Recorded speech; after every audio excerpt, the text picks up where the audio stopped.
सवालों को उठाऊंगी जो हजारी प्रसाद द्विवेदी जी कहते हैं कि अपने समय के ज्वलंत सवाल उठाने चाहिए, और अगर हम ऐसा नहीं करते तो साहित्य के कर्म से दूर भागते हैं। हम साहित्य वाले हैं, लेकिन समाज और राजनीति और तमाम तरह की चीज़ें हमें परेशान करती रहती हैं।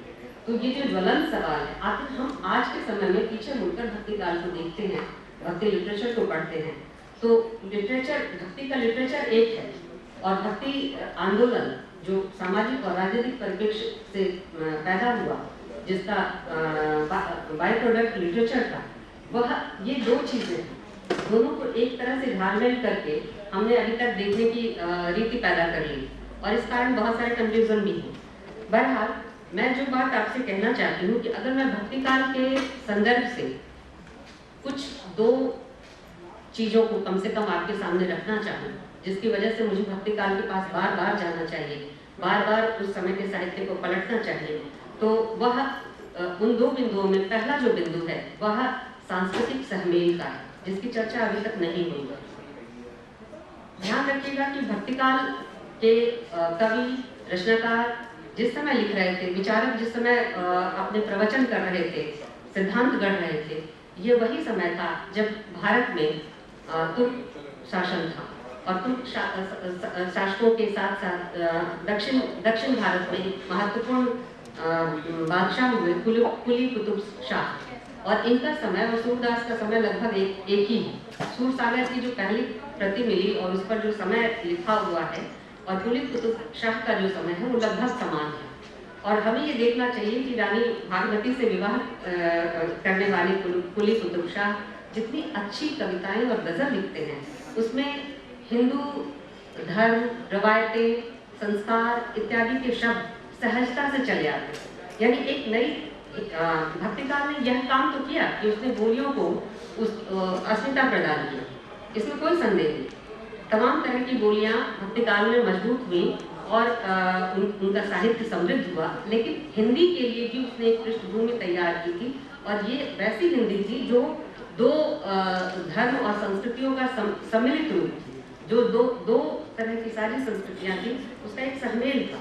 और इस तरह से अगर हम भक्तिकाल के इस पक्ष की अनदेखी करें तो शायद हम, जो कि हुआ है, आगे चलकर हम लोगों ने ये किया है और इस चीज़ को पीछे छोड़ दिया है कि उस समय जो जिस तरह की हिंदी लिखी जा रही थी और जो रेखा जो बाद में कहलाई, और उसमें हिंदू समाज के संस्कार, आचरण और जीवन के तमाम शब्द आए, अरबी फारसी के शब्द भी थे, उनके संस्कार भी थे, वह किस तरह से एक नई शिफ्ट पैदा कर सकती थी भाषिक दुनिया में।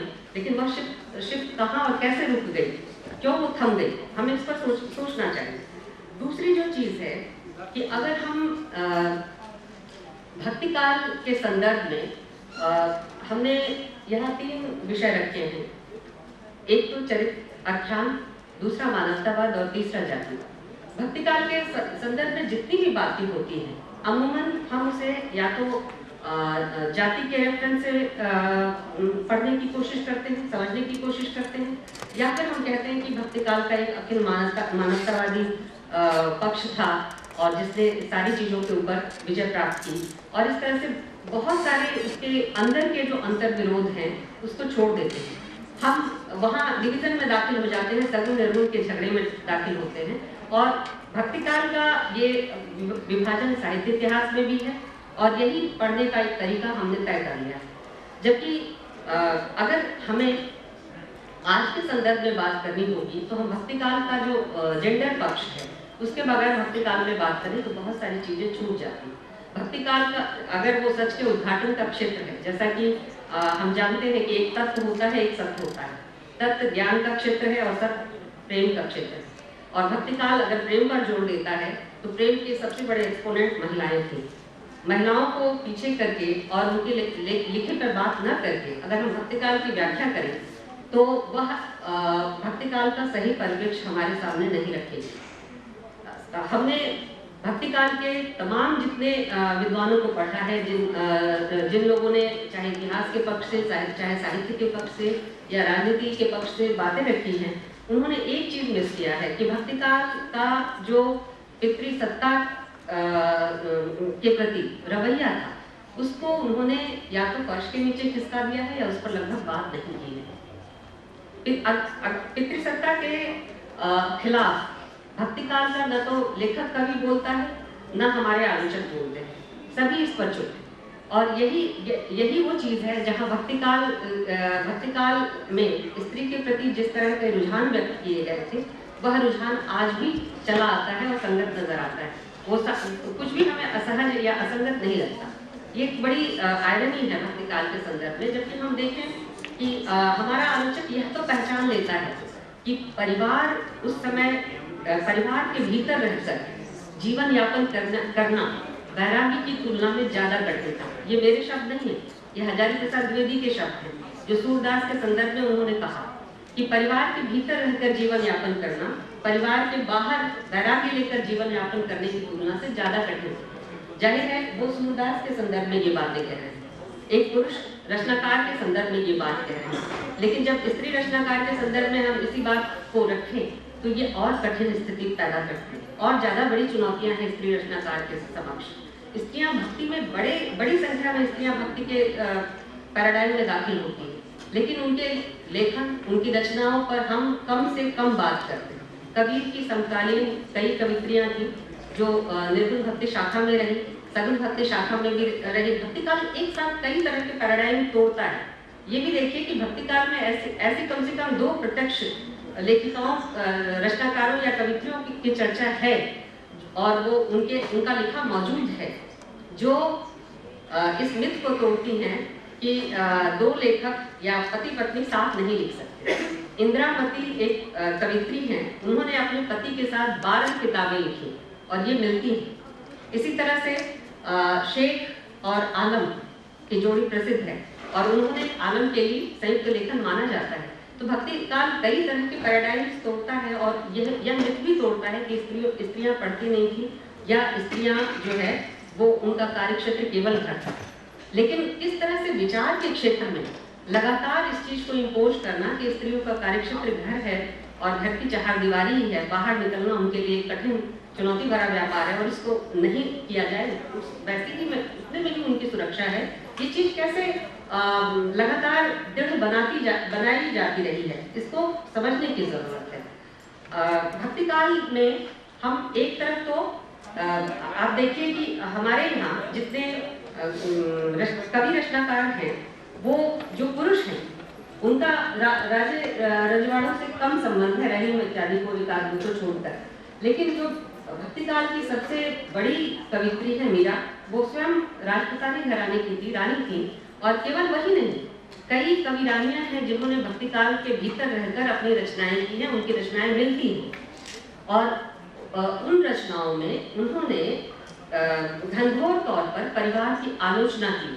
उनकी रचनाओं में भक्तिकाल के जो मुख्य धारा की बहस है, जो मायावाद है, ब्रह्मवाद है, या जिसे हम कह सकते हैं कि पुनर्जन्म के सिद्धांत की बात है, कर्मफल की बात है, अंधविश्वासों की बात है, ये भक्तिकाल को दृढ़ और मजबूत बनाने वाले ये तमाम बहसें स्त्री रचनाकारों के यहाँ उस तरह से मौजूद नहीं है। सारा लेखन धर्म के पैराडाइम के भीतर ही है, उससे बाहर नहीं जा रहा।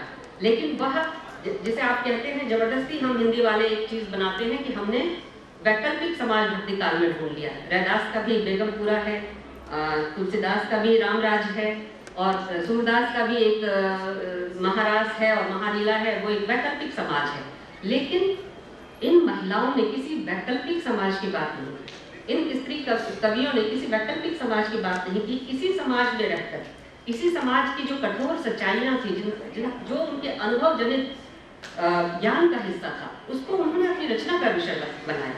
और ध्यान रखिएगा कि एक ऐसे समाज में हम तुलसीदास की चर्चा कर रहे हैं, रत्नावली की चर्चा नहीं कर रहे। रत्नावली और तुलसीदास के संबंधों में अलगाव का जो बिंदु है वो एक दोहे से शुरू होता है कि अस्थि चर्ममय देह मम तामे ऐसी प्रीति जो होती रघुनाथ में तनिक न होती भौभीति। और इतना सुनकर हमारे तुलसीदास जी दरवाजे से बाहर चले, वापस नहीं आए लौटकर। रत्नावली को उसकी ग्लानि रही। लेकिन ध्यान दीजिए कि ये जो दोहा है जो रत्नावली तुलसीदास के लिए कहती है और जिसको ये लोग प्रचलित है कि यही कहा गया, तो इसमें रत्नावली जिस चीज को नेगेट कर रही है वो चीज क्या चीज है? वो स्त्री की देह है। अस्थि चर्म में देह मम तामे ऐसी प्रीति, वो स्त्री की देह है। एक ऐसे समाज में स्त्री देह का निगेशन, जहाँ स्त्री देह का उत्सव ही था, वहाँ बहुपत्नी प्रथा थी। स्त्रियों के साथ पुरुष के कई स्त्रियों के साथ पुरुष के संबंध अवैध नहीं हुआ करते थे, और सूरदास ने तो स्वच्छंद प्रेम का उत्सव ही मनाया था। तो ऐसे समय में रत्नावली का यह कहना कि अस्थि चर्म में देह ममता में ऐसी प्रीति, देह का नेगेशन किस स्तर पर एक कवित्री कर रही है, मैं उनकी कुछ कविताएं आपके सामने रखना चाहूंगी, जिससे आप ये फर्क समझ ले, क्योंकि बहुत ज्यादा समय हमारे पास नहीं है। ताज, शेख, दयाबाई, संजोबाई, झीमाचारिणी, उमा पार्वती, प्रवीण पातुर, ये अलग अलग वर्गों से आई हुई महिलाएं थी। कोई रानी थी, कोई वेश्या थी, कोई धर्म से अलग धर्म की थी, जिसने डंके की चोट पे कहा था हाँ तो तुर्कानी हिंदुआनी है रहूंगी। ये ताज की पंक्ति है, जो धर्म को भी प्रेम के लिए, चाहे आप उसे ईश्वर प्रेम का नाम दें, चाहे ईश्वर प्रेम के बहाने मनुष्य प्रेम का नाम दे, वो धर्म को भी क्रॉस करती है, कहती हाँ तो तुर्कानी हिंदुआनी है रहूंगी। और इसी तरह से रतन यानी रत्नावली कहती है, मैं एक उदाहरण देती हूँ। बारंबार कहा जाता है, मैंने खुद भी लिखा है और मुझे लगता है कि मुझे मेरी उस धारणा को फिर से सुधारने की जरूरत है कि भक्ति काल में प्रेम का जो आधार है, निश्चित तौर पर अगर हम व्यापक रूप में देखें तो वह समर्पण है। प्रेम की कसौटी समर्पण है। और भक्ति काल की जो सबसे बड़ी ताकत है वो गैर बराबरी के खिलाफ संघर्ष है। गैर बराबरी, हर तरह की गैर बराबरी, और मानवतावाद की प्रतिष्ठा तभी संभव हो सकती है जबकि गैर बराबरी के खिलाफ संघर्ष को तेज किया जाए। स्त्री कवियत्रियों ने गैर बराबरी के खिलाफ संघर्ष को किस तरह से अपनाया और किस तरह से अपने पक्ष में उसका इस्तेमाल किया, ये स्त्री कवियत्रियों की कविताओं में साफ देखा जा सकता है। यहाँ आप देखिए, मैं एक उदाहरण देती हूँ।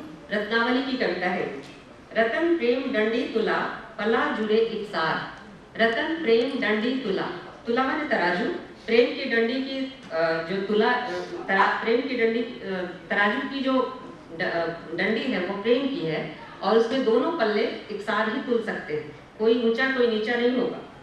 एक बार पीड़ा सहे एक गेह संभार, एक ही बार छिदने की, तराजू में छिदने की पीड़ा वो एक ही बार सहती हैं, और एक गेह संभार, एक गेह यानी घर, एक ही घर को संभालने में आजीवन रत रहती। ये जो मांग है, जहाँ बहुपत्नी प्रथा वाले समाज में एक गेह संभार, पुरुष से भी यही मांग है कि प्रेम के दो तराजू हैं, पलड़े बराबर हैं, छिदते बराबर हैं, स्त्री एक गेह के संभार में आजीवन लगी रहे, और बाकी लोगों को ये त्यागने की छूट हो, एकाधिक विवाह करने की छूट हो, और ये सब कुछ धर्म के नाम पर हो, तो यह उस काल की स्त्री कवित्रियों को स्वीकार नहीं है। और यही नहीं, वो कहती है खराब सोहबत से अच्छा है, एक बुरे पुरुष की सोहबत से अच्छा है अकेला रहना। वो कहती है भलो इकलो रहिबो रतन, अकेला रहना बहुत अच्छा है रतन। भलो न खल सहवास, दुष्ट का सहवास साहचर्य भी गलत है। जिमी तरु दीमक संग लगे लहे आपन रूप विनाश, जैसे तरु में दीमक लग जाए, पेड़ में दीमक लग जाए तो अपना भी रूप का विनाश हो जाता है। इस तरह से दुष्टों के साथ संगति से बेहतर है अकेले रहना और अपनी लड़ाई खुद लड़ना। कहने को बहुत सी बातें हैं, पर समय और ये चिट का मैं ख्याल कर रही हूँ। धन्यवाद। और मिलना भी चाहिए था। पहले वक्ता सबसे वरिष्ठ थे और उस वक्त तक समय तय नहीं था, 15 मिनट था, और अंतिम वक्ता उन्होंने महिलाओं के जिस संदर्भ को, महिलाओं के जिस महिला परिप्रेक्ष्य को खासकर भक्ति आंदोलन के लिए किया, तो बहुत महत्वपूर्ण विषय था। इसलिए मैं दोनों और सभी वक्ताओं को, इतना प्रतिभाशाली पैनल, टेलीविजन चैनलों की बातों में इतना प्रतिभाशाली पैनल मिले तो क्या बात है। अद्भुत पैनल था। काश समय हमारे पास होता, काश लंच जो है वो शाम का नाश्ता के रूप में तब्दील न हो गया होता, और हमारे पास बात करने की बहुत सारी बातें होती, सुनते आप लोग सवाल करते, और उन सवालों से बहुत सारी चीजें निकलती।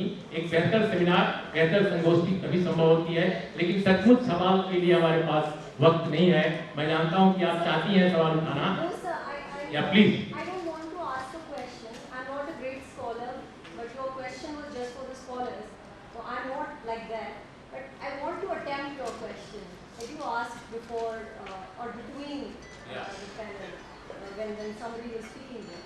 So your question was why the Nirgun poets or Nirgun saints traveled throughout India and suddenly they were limited, very they were limited. like Shankar Dev. There were limitations. So I think, sir, movement as a word, as this is written here, movement, as per my understanding, there are two forms of movement. First one is that you propagate your views, your opinions, your thoughts, and you make it a movement. And another thing is that somebody is inspired, somebody is inspired through your opinions, your thoughts, and they make it a movement. So for Nirgun saints, it was necessary because this was when there was Muslim rule, there were social dogmas and there were religious practices, and they protest against it. So they have to raise their voice and they have to propagate their views. So they travel throughout India. This is my thank you सोने thank you. तो आप लोगों को मैं बहुत बहुत धन्यवाद देता हूँ। मुझे भी कहना था लेकिन मैं वाकई नहीं कहूँगा। आप लोगों को मैं रुकूंगा नहीं। लंच आपका इंतजार कर रहा है। They propose a common vote of thanks. I propose my sincere vote of thanks. शिक्षक के नहीं हूँ। सच ये है कि मैं 2-3 साल के जो कंटेम्प्रेरी इश्यूज हैं मैं उनके बारे में थोड़ा बहुत पढ़ता रहता हूँ। इंडो पाकिस्तान रिलेशन, जम्मू कश्मीर मामला, भारत की मौजूदा कंटेम्प्रेरी पॉलिटिक्स, मैं इन चीज़ों का विद्यार्थी हूँ। मैं भक्ति आंदोलन का कोई स्कॉलर नहीं हूँ। लेकिन जो मेरे दिमाग में भक्ति आंदोलन के विशेषज्ञों को पढ़ते हुए कई सवाल उभरते रहे, खासकर छात्र जीवन में और उसके बाद भी। तो मुझे एक तो ये लगता है कि एक जर्नलिस्ट के रूप में मैं बार बार सोचता हूँ कि भक्ति आंदोलन का, जैसा सीता ने कहा कि जो उसकी सामाजिक आर्थिकी है भक्ति आंदोलन के कवियों और उनके चिंतकों, वो बहुत व्यापक हो सकता है कि महिलाओं के बारे में वो उदारता न हो, वह एक व्यापक दृष्टिकोण न हो, लेकिन सामाजिक आर्थिकी खासकर बराबरी के लिए जो एक बेचैनी झलकती है, एक कमिटमेंट झलकता है, वो मैं समझता हूँ कि उसके पहले की रचना धर्मिता जो हमारे समाज की है, खासकर हिंदी क्षेत्र की, वो कहीं वैसी नहीं दिखती। लेकिन हम ये समझना चाहते हैं कि जहाँ कबीर जैसा महान संत कवि, रैदास, दादू, नानक इतनी सारी बातें उस दौर में कह रहे थे और अपने समय को प्रभावित कर रहे थे, अपने समय की चेतना का निर्माण कर रहे थे। वो कहते थे कि भाई क्या तुम इतनी तेजी से बोलते हो, क्या ईश्वर बहरा है, तुम्हारा खुदा बहरा है, क्या क्या नहीं कहते थे। वो कहते थे कि तुम पत्थर को पूजते हो, अगर पत्थर में भगवान है तो कहो मैं पहाड़ को पूजना शुरू कर दूं। बहुत सारी बातें नानक कहते थे। नानक का एक बहुत ही महत्वपूर्ण जो कोट है, मैं जरूर आपको आपके सामने रखना चाहता हूँ। कीरत कर वंड छक और नाम जप। कीरत कर मतलब श्रम करो, वंड छक मतलब बांट के खाओ, और नाम जप भक्ति करो। तो ये लोग इस तरह की बातें इस दौर में लोग कर रहे थे। इतना वर्ष बीत गया, 400-500 साल की बात है। आज देखिए हमारी उपासना स्थलों में हर जगह बड़े बड़े लाउड स्पीकर हैं, और भारत में सांप्रदायिक दंगों का जिन लोगों ने विश्लेषण किया है, गंभीर अध्येताओं ने, उन्होंने माना है कि लाउड स्पीकर कई जगह सांप्रदायिक दंगों में महत्वपूर्ण उपकरण के तौर पे उभरते हैं, वो वजह के रूप में उभरते हैं। हमने पिछले दौर में देखा, हाल के दौर में नोएडा के गांव में, मैं दादरी की बात नहीं कर रहा हूँ, नोएडा के गांव में इसी तरह से दंगा सिर्फ माइक लाउड स्पीकर को लेकर हुआ था। तो हम वो छोटी छोटी बातें ये हैं, मैं समझता हूँ कि बड़ी विद्वानों के लायक बातें नहीं है, लेकिन आम समाज के लिए बहुत महत्वपूर्ण है कि आखिर हम कहाँ से कहाँ पहुंचे हैं। वो कहते थे कि सब कुछ छोड़ दो, श्रम करो, बांटो, खाओ, जीवन को जियो, जीवन के प्रति नया दृष्टिकोण बनाओ। लेकिन आज का संत महात्मा, आज का जो स्वामी है, वो आचार्यत्व से कारपोरेटवाद की तरफ बढ़ जाता है, वो देश का बड़ा व्यापारी बन जाता है। तो मैं समझना चाहता हूँ कि आखिर इन 400-500 सालों 600 सालों के बीच भारत के इतिहास में अगर भक्ति आंदोलन ने हमारी सामाजिकता को, हमारे बौद्धिक जीवन को, हमारे पूरे संदर्भ को इतना प्रभावित किया, तो वो सामाजिक चेतना में हम कहाँ आज खड़े हैं? क्या भारतीय समाज को बार बार कोई परास्त करने आ जाता है? क्या हमारी सामाजिकता, हमारी बौद्धिकता को कोई ऐसा विजेता है जो बार बार हराता है? आखिर असामाजिकता का, अबौद्धिकता का, अमानवीयता का वह कौन सा ध्वज है और इस ध्वज के कौन से ध्वज वाहक हैं जो बार बार हमारी सामाजिकता को हराते हैं, जो हमारी सामाजिक चेतना को हराते हैं, जो हमारी व्यापकता को हराते हैं, जो हमारी मानवीयता को हराते हैं।